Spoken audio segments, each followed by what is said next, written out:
sedang mendengarkan Radio Arafana Institut Agama Islam Negeri Sorong. Assalamualaikum warahmatullahi wabarakatuh. Sobat Rafana, salam jumpa kembali di YouTube channel Sobat Rafana. Dan terima kasih karena Anda sudah menonton video-video kami sebelumnya. Pastikan Anda juga sudah menyalakan lonceng pemberitahuan agar dapat terus mengetahui video-video kami selanjutnya di YouTube channel ini. Baik, untuk kesempatan hari ini saya Riani Nur kembali hadir ke tengah ruang dengar Anda atau ke hadapan Anda dengan menghadirkan seorang narasumber di Harmoni Kampus. Dan sekaligus juga kita pasti kalau ada narasumber pasti juga ada judul nih yang akan kita angkat. Nah, untuk hari ini judul yang kita angkat adalah profesionalitas konselor dalam bimbingan penyuluhan Islam. Untuk itu di studio sudah hadir seorang narasumber yang mana beliau ini adalah dosen dari program studi bimbingan dan penyuluhan Islam di IAIN Sorong. Beliau adalah Ibu Al-Muhaimin Satnaf Ituga, MPD. Saya sapa dulu beliau. Assalamualaikum warahmatullahi wabarakatuh, Ibu. Waalaikumsalam warahmatullahi wabarakatuh. Bagaimana kabarnya, Bu? Alhamdulillah sehat. Oke. Hari ini saya terima kasih sekali karena Ibu sudah mau hadir dengan judul yang ini sangat menarik, menurut saya sangat menarik karena ini hal yang baru mengenai profesionalitas konselor dan hubungannya dengan bimbingan penyuluhan Islam. Ini yang saya tahu, sepanjang yang saya tahu, bimbingan dan penyuluhan Islam itu adalah salah satu program studi saja nih di IAIN Sorong. Nah, mungkin Ibu bisa menjelaskan sebenarnya bimbingan penyuluhan Islam ini apa, Bu? Silakan. Oke, jadi memang kalau kita pertama mendengar istilah bimbingan penyuluhan Islam, bagi orang-orang yang mungkin nih belum paham apa sih bimbingan penyuluhan Islam, pasti mikirnya langsung kayak program studi, salah satu program studi apalagi di jurusan dakwah dan komunikasi di IAIN Sorong. Sebenarnya bimbingan, kalau berbicara tentang bimbingan penyuluhan Islam itu sendiri, itu kemudian ada beberapa kata yang bisa didefinisikan di dalam. Yang pertama itu bimbingan. Jadi bimbingan itu atau guidance ya, kita berbicara itu proses pemberian bantuan yang dilakukan oleh seorang yang ahli ya. Jadi kalau dalam kita berbicara bimbingan penyuluhan berarti yang ahli di sini konselornya ya, kepada seorang individu atau konseli, jadi dinamakan konseli itu untuk membantu si konseli ini kemudian bagaimana memperbaiki masalah yang dialami terkait dengan mental, rohani, kondisi jiwa itu. Nah, sedangkan penyuluhan atau konseling itu sifatnya lebih kepada penyelesaian untuk memandirikan. Jadi seorang konseli ini nanti pada akhirnya tidak tergantung pada si konselor. Kemudian dia yang akan mengambil keputusan sendiri. Nah, dari dua kata ini, guidance and counseling, itu kemudian muncullah sebuah layanan namanya bimbingan penyuluhan Islam, atau biasa dikenal juga dengan bimbingan konseling, atau biasa dikenal juga dengan bimbingan konseling Islam. Nah, bimbingan penyuluhan Islam ini adalah suatu layanan atau kegiatan yang dilakukan oleh seorang konselor ya kepada si konseli yang datang untuk meminta bantuan terkait masalah yang dihadapi, untuk kemudian bagaimana si konseli ini bisa mengambil keputusan yang tepat setelah dia memahami dirinya dan kondisi lingkungannya, karena banyak orang yang nggak memperoleh informasi tentang dirinya sendiri. Jadi orang lain yang lebih tahu ketika melihat dia. Kemudian diberikanlah informasi itu. Nah, nantinya si konseli ini yang mengambil keputusan yang terbaik. Kalau dalam kita berbicara dalam Islam, jadinya itu berdasarkan petunjuk dari Allah dan Rasulnya. Jadi si konselor ini harus memahami juga tentang keislaman. Kita kan berbicara agama, otomatis yang menjadi petunjuk kita itu adalah Al-Quran dan Al-Hadis. Jadi seperti itu. Nah, kemudian dalam pelaksanaan, kita masuk dalam pelaksanaan bimbingan penyuluhan Islam ini nih. Nah, tadi kan sudah ada yang melakukan itu konselor. Kemudian layanannya ini disebut sebagai konseling atau penyuluhan. Yang menerima layanan itu namanya konseli. Oke, ada 3 istilah baru nih jadi yang muncul. jadi 3 ini kita pahami 3 ini. Nah, kemudian dalam pelaksanaan layanan bimbingan penyuluhan Islam ini, jadi bimbingan penyuluhan Islam ini adalah layanan. Itu saya mau titik beratkan di sini nih, bukan hanya sebagai prodi, tapi dia sebuah layanan atau kegiatan itu. Nah, jadi kalau dalam pelaksanaan layanan bimbingan penyuluhan Islam ini ada kemudian 6 bidang. Iya, jadi setiap konselor dalam melakukan layanan itu harus berpatokan pada 6 bidang. Yang pertama itu bidang pribadi, kemudian bidang sosial, kemudian bidang belajar, bidang karir, kemudian bidang keberagamaan, dan bidang kekeluargaan. Iya, jadi setiap masalah konseli kemudian diceritakan kepada si konselor. Nah, konselor ini harus melihat ini pada bidang apa sih ya, makanya ada yang namanya konselor keagamaan, konselor sekolah, berarti dia bidangnya berhubungan dengan belajar gitu. Bidang belajar. Kemudian ada karir, seseorang yang bingung, saya bakat dan minatku di mana sih gitu. Nanti saya takutnya salah mengambil keputusan karir. Jadi kan masalah-masalah itu ada bidangnya masing-masing.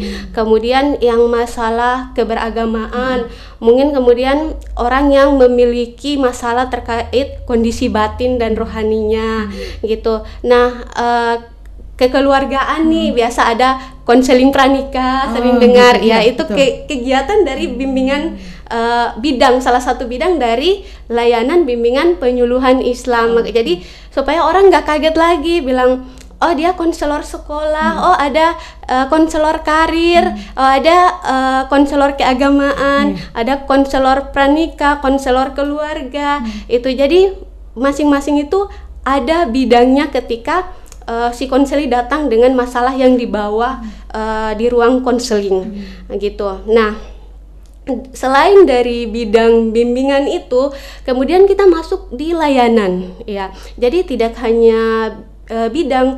Kemudian dalam pelaksanaan layanan bimbingan penyuluhan Islam ini kemudian ada layanan yang mendukung ya. Jadi layanan yang mendukung demi tercapainya kegiatan bimbingan penyuluhan Islam ini, di mana layanan informasi, layanan orientasi, kemudian layanan bimbingan konseling kelompok, layanan bimbingan konseling pribadi, layanan mediasi. Nah, kemudian mungkin saya bisa jelaskan secara singkat ya.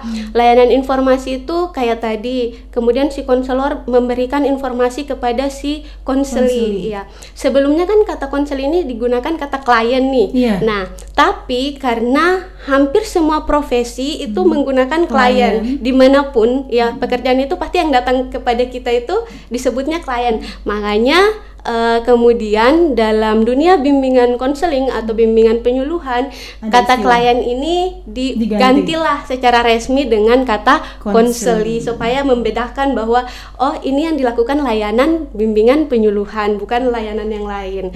Jadi seperti itu. Dan ini berarti yang bisa saya tangkap adalah bahwa bimbingan penyuluhan Islam ini melahirkan atau menimbulkan 3 pihak yang terkait di dalamnya. Ada konselor, kemudian ada konseli tadi, dan konseling sebagai hal yang dilakukan dari bimbingan dan penyuluhan Islam. Betul sekali. Apakah ini sudah berarti menjadi latar belakang ini terkait dengan Yayan ya? Karena di Yayan kan ada program studi bimbingan penyuluhan Islam nih.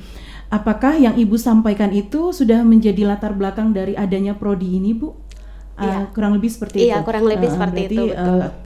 Kemudian ada prodi bimbingan penyuluhan Islam itu karena penjelasan dari Ibu tadi ya. Ini berarti tidak terkait hanya pada satu bidang tadi, ada 6 bidang itu yang dirasa perlu untuk dalam keislaman, perlu untuk ada penyuluhnya atau ada konselornya dan ada bimbingannya tadi Bu. Oke, tapi kalau tadi Ibu nyebut tentang bidang-bidang bagian, kemudian tentang apa tadi, membimbing, terus mendengarkan tentang mental tadi Ibu sebutkan ya. Oke, ini menjadi sedikit dekat dengan dunia psikologi kalau saya lihat ya. Apakah memang itu sesuai sama linear dengan psikologi, atau mungkin konselor ini punya bidang profesionalitas sendiri atau punya apa ya?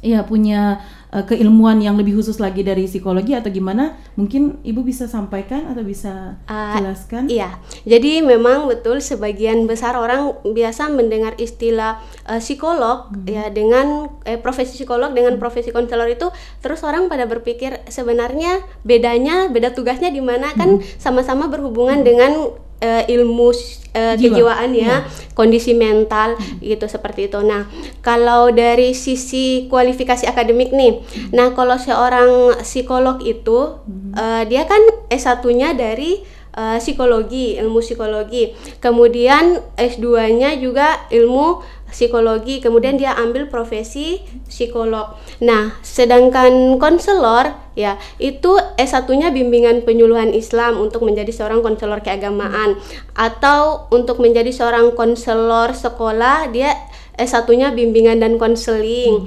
Nah, S2-nya kemudian dia ambil lagi bimbingan dan konseling serta profesi konselor. Jadi sudah ada kampus yang memang membuka profesi konselor ya, jadi beda. Nah, untuk layanan yang diberikan nih, apa sih masalah yang seperti apa sih perbedaan antara seorang psikolog dengan seorang konselor? Iya, jadi sebenarnya kan yang pertama muncul itu ilmu psikologi nih.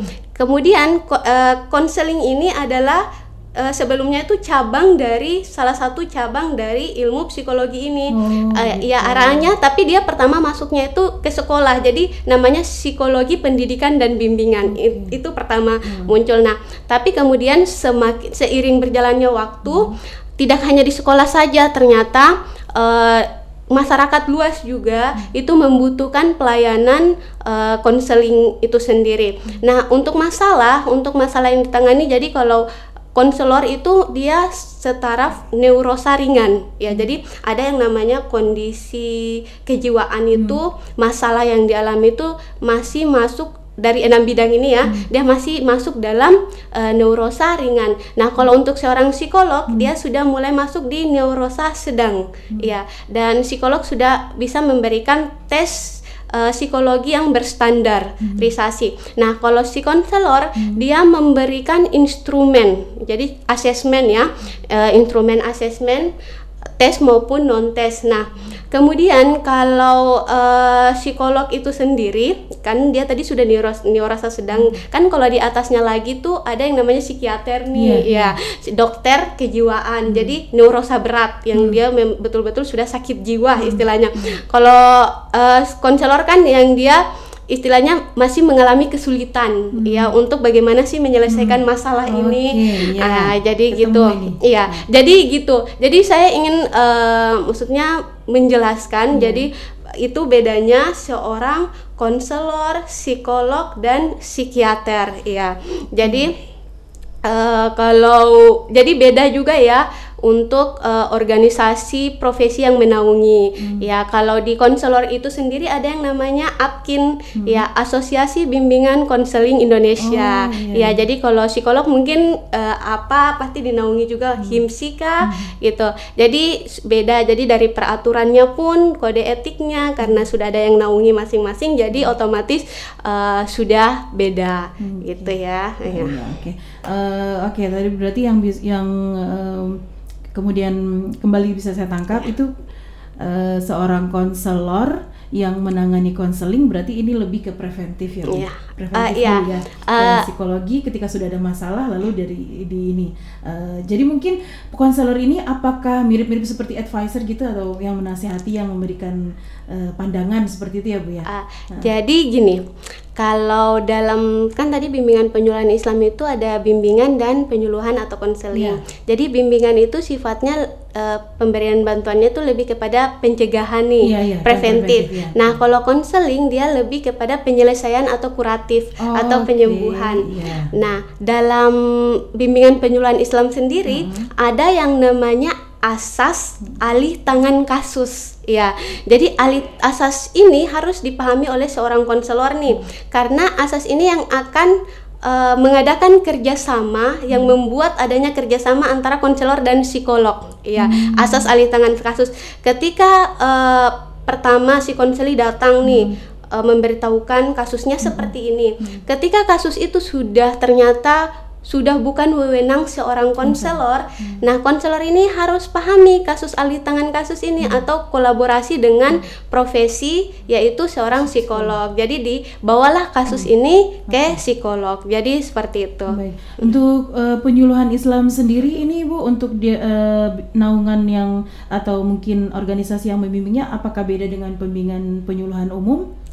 Oh iya, jadi kan kalau tadi bimbingan konseling yang umum ya, bimbingan penyuluhan itu dinaungi oleh profesi APKIN nih. Betul. Ya, sebelumnya namanya sih IPB, Ikatan Petugas Bimbingan Indonesia, tapi pada tahun 2007 kemudian berubah menjadi APKIN, Asosiasi Bimbingan Konseling Indonesia.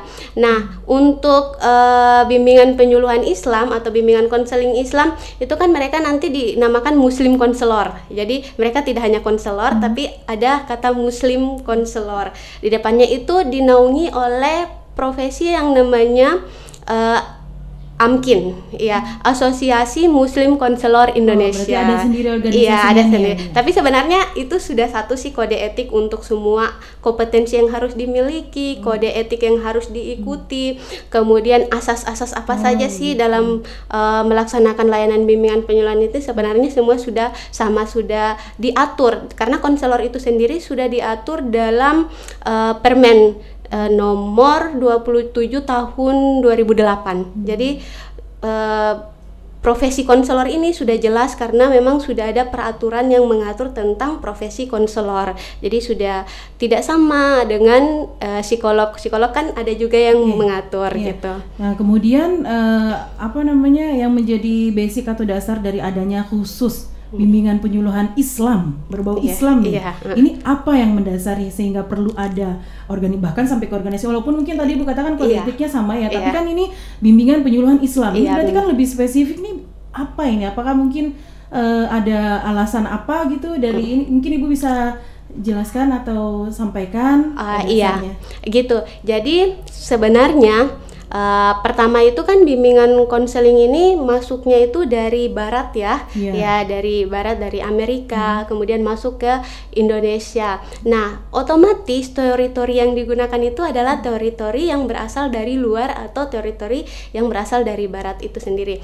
Nah, kemudian setelah dikaji, bimbingan konseling dan bimbingan penyuluhan Islam ini sudah masuk nih ke negara kita, ke Indonesia, sudah mulai dipakai untuk dalam pemilihan karir, dalam anak-anak di sekolah mengatasi masalah. Nah, setelah ditelaah ya ternyata dari zaman para nabi ya sebenarnya kegiatan bimbingan dan konseling ini mereka sudah lakukan ya. Kemudian mereka sebutnya seperti tolong menolong begitu ya. Jadi setiap ada sahabat yang bermasalah kemudian dibantulah, diadakan musyawarah, kemudian diberikan jalan untuk menyelesaikan.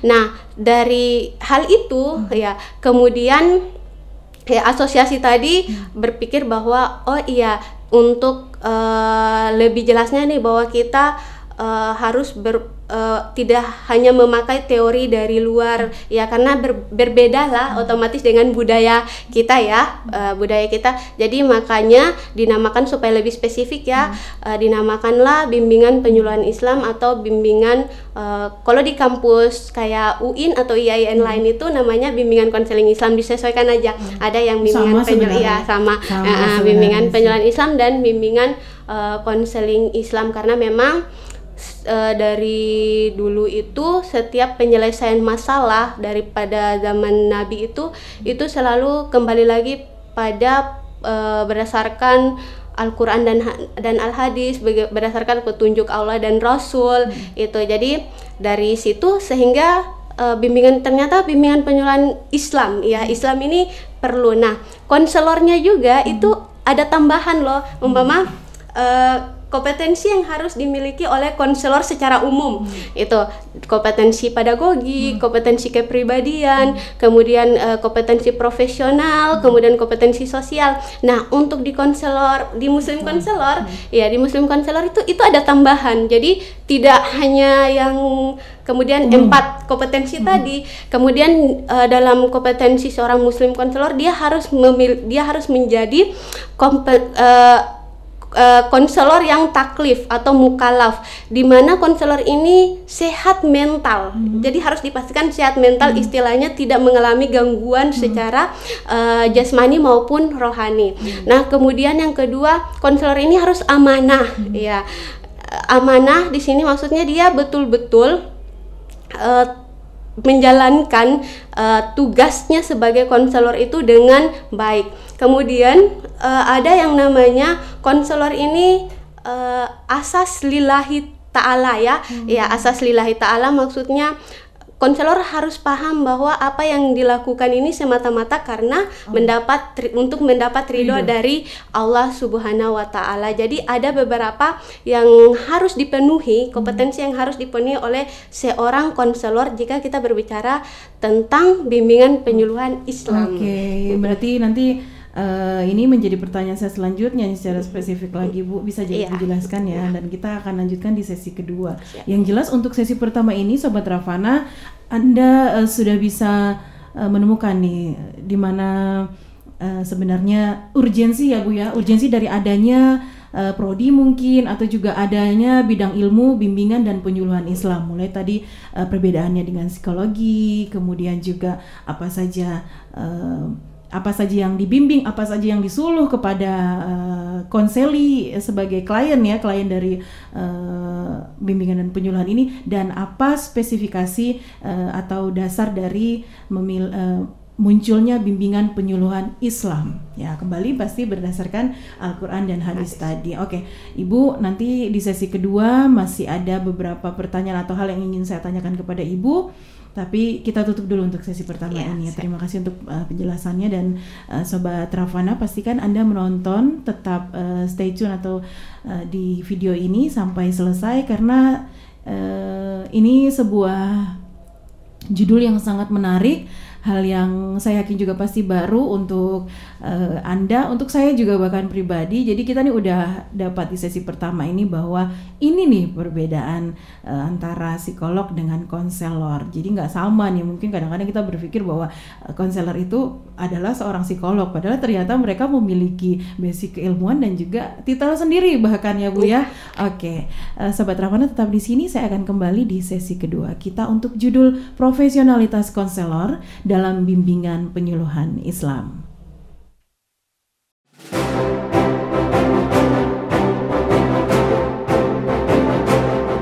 Yain Sorong yang telah beralih dari Stain Sorong melalui Peraturan Presiden Nomor 40 Tahun 2020 tertanggal 28 Februari 2020. Dengan slogan harmoni dan produktivitas dalam mengembangkan 4 pilar, yaitu keindonesiaan, keislaman, kepemimpinan, dan kepapuaan. Era ini memberikan harapan baru dan semangat baru, serta reorientasi dalam mengemban 3 dharma perguruan tinggi. Yain Sorong memiliki kerangka pengembangan kampus yang mengacu pada 3 dimensi kampus, yaitu kampus konvensional, kampus dunia maya, dan kerakyatan. Ketiga dimensi tersebut menjadi suatu keunggulan institusi dalam mencapai keharmonisan dan produktivitas secara lokal maupun global. Saat ini, Yain Sorong memiliki 3 fakultas dengan 6 program studi dan 1 program studi pasca sarjana, yaitu Fakultas Dakwah dengan program studi Komunikasi dan Penyiaran Islam dan Bimbingan Penyuluhan Islam, Fakultas Tarbiyah dengan program studi Pendidikan Agama Islam dan Pendidikan Guru Ibtidaiyah, Fakultas Syariah dengan program studi Hukum Keluarga dan Ekonomi Syariah, serta Pasca Sarjana dengan program studi Pendidikan Agama Islam.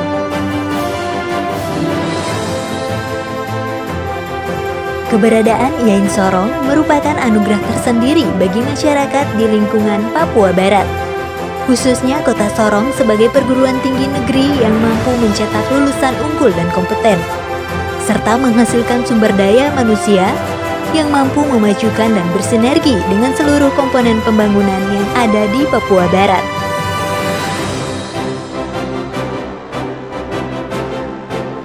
Mari bergabung dengan Yain Sorong.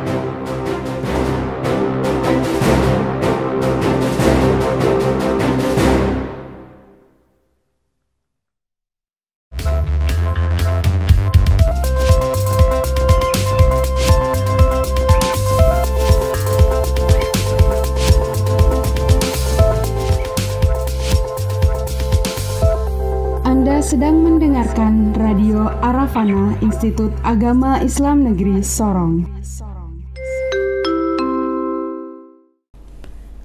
Baik Sobat Ravana, di sesi pertama tadi kita sudah mendengarkan penjelasan dari narasumber terkait dengan judul kita hari ini, profesionalitas konselor dalam bimbingan penyuluhan Islam.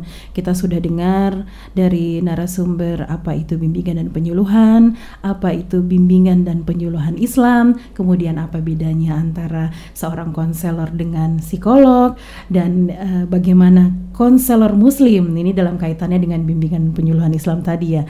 Nah, kemudian di sesi kedua ini masih bersama narasumber Ibu Al-Muhaimin Sarnaf Ituga MPD, yang mana beliau ini adalah saat ini sedang mengemban amanah sebagai dosen prodi bimbingan penyuluhan Islam. Jadi ini memang sesuai dengan judul kita nih ya. Nah, saya ingin bertanya kepada Ibu tentang seorang konselor muslim ini dalam misalnya menangani kasus bimbingan dan penyuluhan Islam. Apa indikasi atau apa profesionalitas yang harus dimiliki oleh seorang konselor muslim ya dalam hubungannya dengan bimbingan penyuluhan Islam ini? Baik, silakan Bu. Oke. Jadi apa sih yang menjadi bentuk profesionalitas seorang konselor dalam melaksanakan kegiatan bimbingan penyuluhan Islam? Jadi kita bahasnya muslim konselor nih ya. Ya.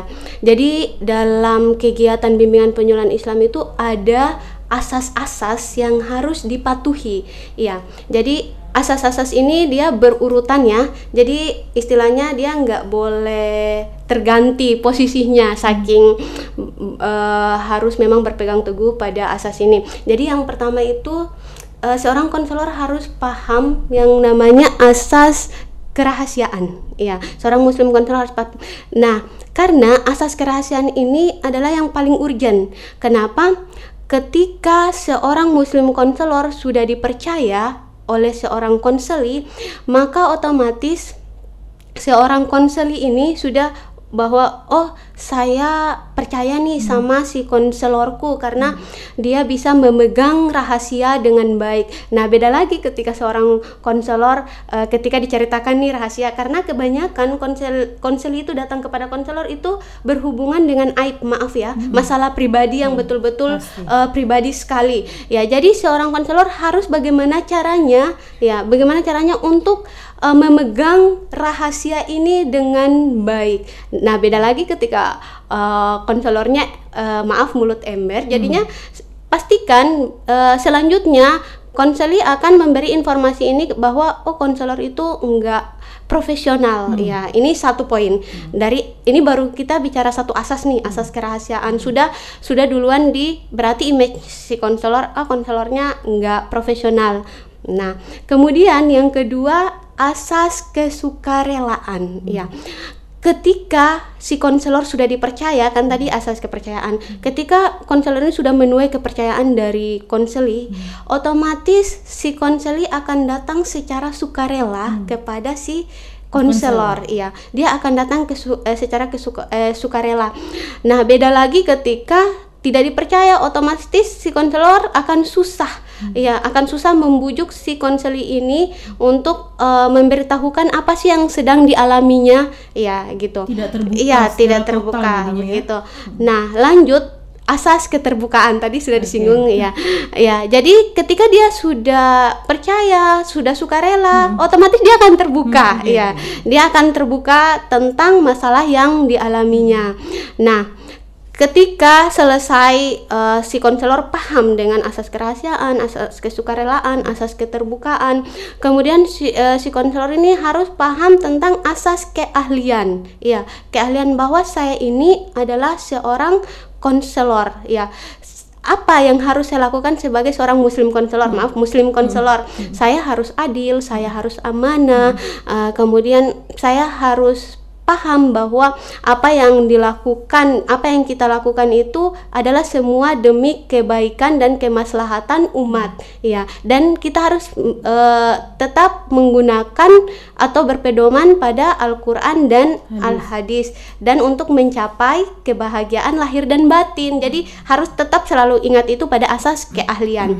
Nah, setelah asas keahlian ini ada yang namanya asas kenormatifan. Ya, jadi kegiatan bimbingan penyuluhan Islam itu harus didasari dengan asas kenormatifan. Tidak boleh ketika melanggar nilai-nilai budaya, nilai-nilai kesusilaan yang ada di masyarakat, itu nggak boleh menyimpang dari hal itu. Jadi harus seorang konselor harus betul-betul tahu peraturan apa sih yang berlaku dalam budaya ini, karena ada yang namanya bimbingan penyuluhan Islam lintas budaya. Iya, jadi lintas budaya. Dalam budaya konseli saya ini budayanya seperti ini. Jadi setiap konseli yang datang otomatis dia membawa latar belakang budaya yang berbeda. Iya, jadi si konselor harus paham semua orang itu unik karena tidak ada yang sama gitu. Kembar pun nggak sama ya. Jadi otomatis dia harus paham jadi dia harus menjaga yang namanya asas kenormatifan, tidak boleh melanggar aturan hukum pokoknya yang tidak sesuai dengan, apalagi kalau muslim konselor yang tidak sesuai dengan syariat Islam itu tidak boleh sekali ya. Jadi apa yang diberikan nantinya itu harus sesuai dengan apa yang diperintahkan oleh Islam gitu. Nah, lanjut setelah asas kenormatifan ini masuk pada asas kedinamisan ya. Jadi kedinamisan maksudnya di sini kita menginginkan bahwa kegiatan bimbingan penyuluhan Islam ini nantinya menimbulkan perubahan ya. Jadi seorang konseli kan datang itu untuk meminta pemecahan masalah ya, problem solving. Saya ini harus seperti apa. Jadi kalau ternyata tetap saja nggak ada perubahan, berarti yang dilakukan konselor itu tidak berhasil dong ya. Jadi asas kedinamisan harus ada yang berubah ke arah yang lebih baik ya. Kalau dalam bimbingan penyuluhan Islam itu berarti dia ke arah yang lebih baik ya, jasmani dan rohani, jasmaninya sehat, rohaninya tenang secara lahir dan batin gitu. Nah, kemudian asas kemandirian. Nah, ini yang penting. Kenapa? Karena banyak sekali setiap selesai kegiatan bimbingan penyuluhan Islam itu biasanya konseli itu jadinya tergantung terhadap si konselor ya. Padahal masalahnya itu sudah selesai nih, tapi dia jadinya tergantung apa-apa keputusan apa-apa yang mau dia ambil, dari konselornya dulu. Jadi harus dari konselornya. Padahal ya kegiatan bimbingan penyuluhan Islam itu mengharuskan kemandirian kepada seorang konseli. Makanya urgensi kegiatan bimbingan penyuluhan Islam ini urgensinya di mana konseli ini mendapat informasi ya tentang dirinya sendiri dan lingkungannya ya. Jadi lewat kegiatan ini konseli mengetahui kelebihan yang dimilikinya, kekurangan yang dimilikinya. Kan banyak orang nggak tahu kelebihan saya apa sih gitu.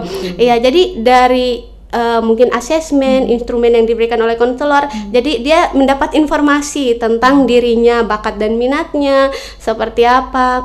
Nah, ini kemudian konselor kan hanya mengarahkan nih, ini loh pilihan yang bisa kamu ambil, ini pilihan opsi 1, opsi 2, opsi 3, begini penyelesaiannya, terus keputusan kamu seperti apa ya. Jadi di akhir setiap sesi bimbingan penyuluhan Islam itu diminta kemandirian dalam pengambilan keputusan oleh si konseli. Jadi diinginkan itu konselinya itu yang mandiri dalam mengambil keputusan, karena ketika dia sudah mandiri, selanjutnya ketika dia mungkin mengalami masalah yang hampir sama nih ya, jadinya dia sudah pintar ya, self management gitu. Ya, manajemen dirinya sudah bagus karena dia sudah pintar mengambil keputusan yang tepat. Oh, saya pernah mengalami yang seperti ini loh. Ini yang harus saya. Sudah diarahkan sama iya, sudah diarahkan, sudah dibantu. Jadi seperti itu. Yang terakhir itu si konselor itu harus sehat. Jadi kalau dalam Muslim konselor ada yang bilang mukalaf ya. Mukalaf itu dia harus sehat jasmani dan rohani. Nah, di sini penting karena kita nggak bisa pungkiri ya, konselor juga punya masalah pribadi. Betul. Ya, itu yang penting sekali. Kenapa? Makanya ada namanya mukalaf. Dia harus pintar manajemen emosi, dia tidak memiliki gangguan jiwa, dia harus betul-betul tampil sehat jasmani dan rohani, dia harus fleksibel ya.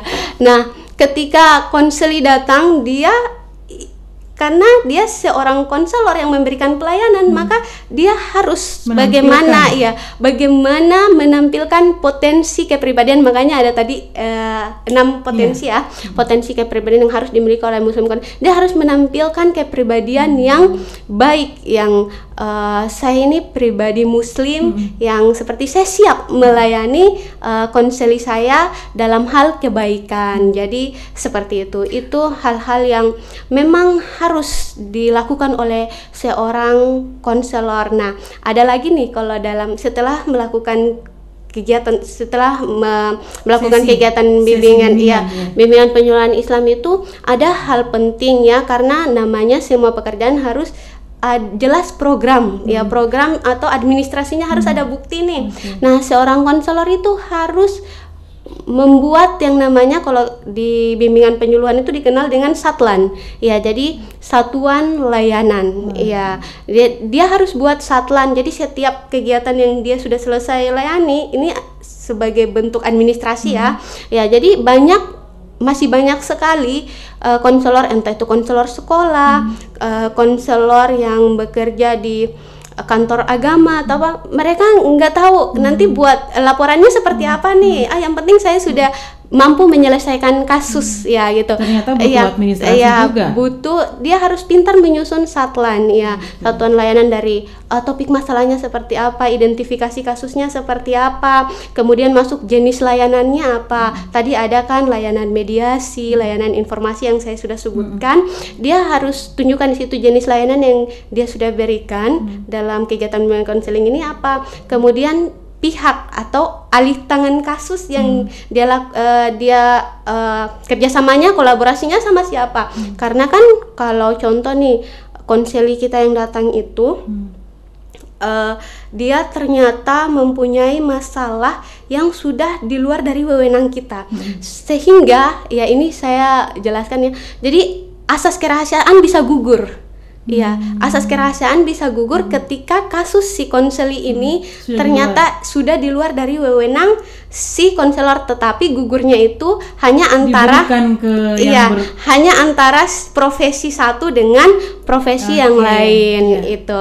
Jadi selama normatifnya juga nggak melanggar, berarti nggak apa-apa. Beda lagi ketika memang dari segi kenormatifan si konselinya ini sudah melanggar peraturan ya, seperti dia mungkin narkoba, contoh narkoba, berarti asas kerahasiaannya betul-betul gugur karena dia dialih tangankan ke pihak yang berwajib dan kepada psikolog BNN, mungkin seperti itu ya.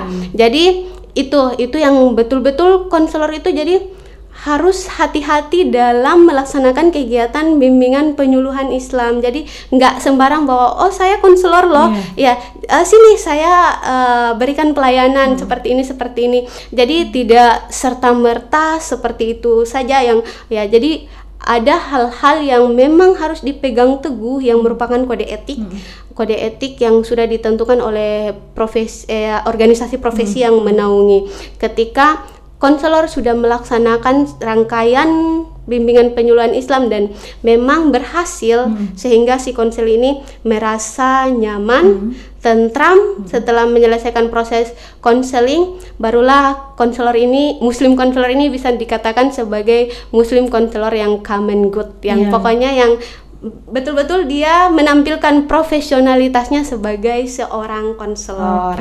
Profesionalitas ini jadi pertanyaan saya satu lagi adalah, ada nggak sih sertifikasi yang jelas untuk menjadi seorang konselor muslim? Seperti tadi seperti misalnya kalau perawat nih, dia udah sekolah perawat nih, tapi dia harus ikut sertifikat kompetensi nurse. Gitu. Nah, kalau di konselor ada nggak?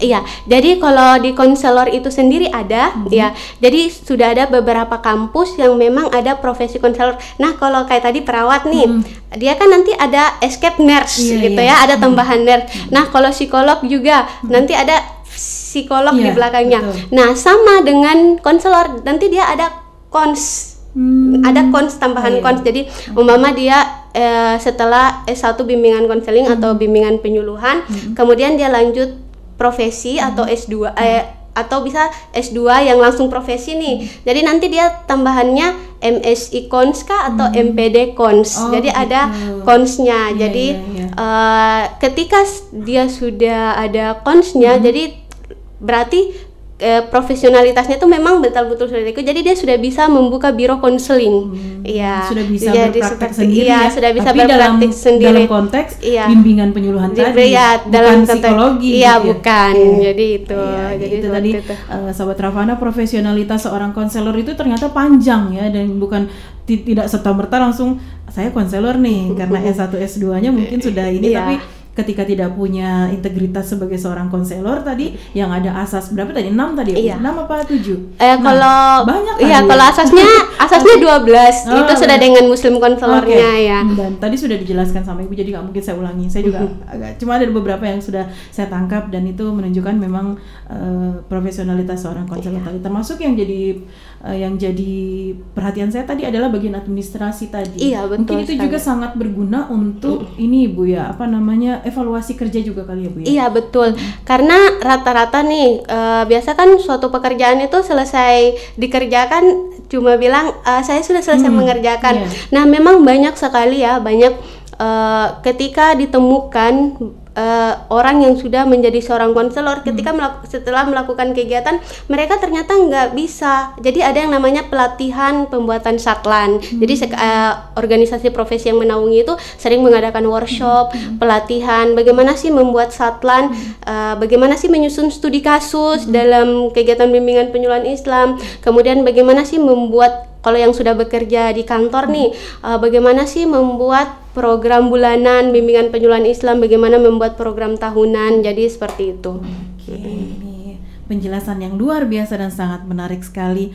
Ini Sobat Ravana nih yang pengen tertarik menjadi konselor, kemudian pengen berprofesi di situ. Hari ini sudah jelas nampak kemana arahnya, karena Anda bisa bergabung di Yayasan Sorong nih, karena kita ada prodi bimbingan penyuluhan Islam ya, dengan salah satunya nih beliau adalah dosen dari prodi BPI atau bimbingan penyuluhan Islam. Anda bisa mendengarkan bagaimana paparan beliau yang sangat profesional, sangat terarah dan sangat terinci untuk menjelaskan judul kita hari ini. Ibu, sebelum saya mengakhiri, saya ingin ada sedikit kesimpulan dari Ibu. Mungkin ada tambahan lagi yang ingin Ibu sampaikan terkait dengan judul kita. Oke, iya, jadi bimbingan penyuluhan Islam itu sendiri merupakan suatu kegiatan ya, proses pemberian bantuan dalam membantu penyelesaian masalah konseli. Jadi yang melakukan kegiatan bimbingan penyuluhan Islam ini adalah seorang konselor yang ahli, yang memang profesionalitasnya itu sudah tidak diragukan lagi ketika dia sudah memahami kode etik, sudah memahami kompetensi yang harus dimiliki, serta asas-asas dalam melaksanakan kegiatan bimbingan penyuluhan Islam.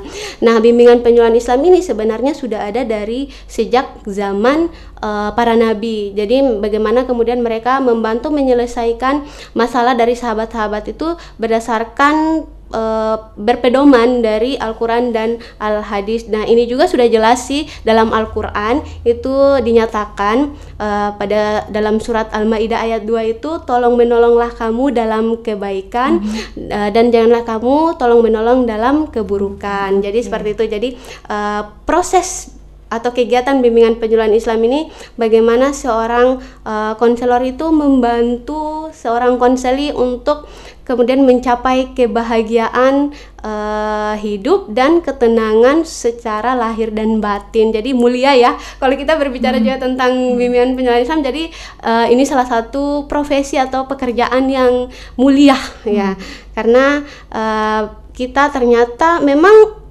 hidup kita itu memang butuh bantuan dari orang lain gitu, butuh bantuan dari orang lain, karena nggak ada manusia yang mampu hidup atau bertahan hidup seorang diri. Gitu. Tapi yang lebih menarik Bu adalah tadi asas kemandirian. Jadi walaupun dibantu, tapi konseli tidak serta-merta menyerahkan semua keputusan pada konselornya. Iya, betul. Tetap secara kejiwaan dibimbing ya gitu ya Bu ya. Oke, ada lagi Bu tambahannya? Cukup? Cukup. Oke. Iya, itu dia paparan dari Ibu narasumber, Ibu Al-Muhaimin Sarnaf Ituga atau Ibu Mimin. Kami menyapanya seperti itu terkait dengan judul kita Profesionalitas Konselor dalam Bimbingan Penyuluhan Islam. Dan beliau juga sudah sampaikan apa motivasi atau apa hal baik nih dari menjadi seorang konselor. Anda Sobat Ravana yang ingin bergabung, ingin tertarik dengan satu bidang profesi ini, Anda bisa bergabung. Sekali lagi saya informasikan, bergabung di IAIN Sorong karena kami punya prodi bimbingan penyuluhan Islam. Salah satu dosennya adalah beliau ini. Baik Ibu, terima kasih banyak sudah bisa menjadi narasumber dari judul kita hari ini. Dan semoga bermanfaat untuk kita semua ya Bu ya, membagikan ilmunya menjadi manfaat bagi saya dan juga pastinya untuk Sobat Ravana yang sedang menonton YouTube channel kita. Iya, dan sepertinya harus ditutup dulu sampai di sini. Terima kasih kepada para penonton juga, dan saya sampaikan terima kasih ini dari seluruh tim produksi yang sudah menjadikan video kita hari ini selesai nih dan bisa ditonton oleh Anda Sobat Ravana. Kemudian juga selalu saya ingatkan untuk Anda, untuk apabila bermanfaat Anda bisa membagikan konten ini kepada di semua media sosial Anda. Kemudian juga silakan untuk memberikan kritik yang membangun, mungkin ada kekurangan atau mungkin juga ada judul yang bahasan yang ingin kami bahas dan Anda ingin mendengarkannya atau menontonnya, silakan di kolom komentar juga boleh. Dan jangan lupa untuk menyalakan atau mengaktifkan notifikasi dari YouTube channel kami, karena Anda nanti kalau tidak dinyalakan berarti akan ketinggalan untuk video selanjutnya nih. Yang pasti terima kasih baik kepada narasumber, kepada penonton juga yang sudah menonton hari ini. Saya Riani Nur pamit dulu bersama dengan narasumber. Kami mohon maaf jikalau ada salah dalam kata dan ucap hari ini. Kita ketemu lagi di video selanjutnya Sobat Ravana. Assalamualaikum warahmatullahi wabarakatuh. Waalaikumsalam warahmatullahi wabarakatuh.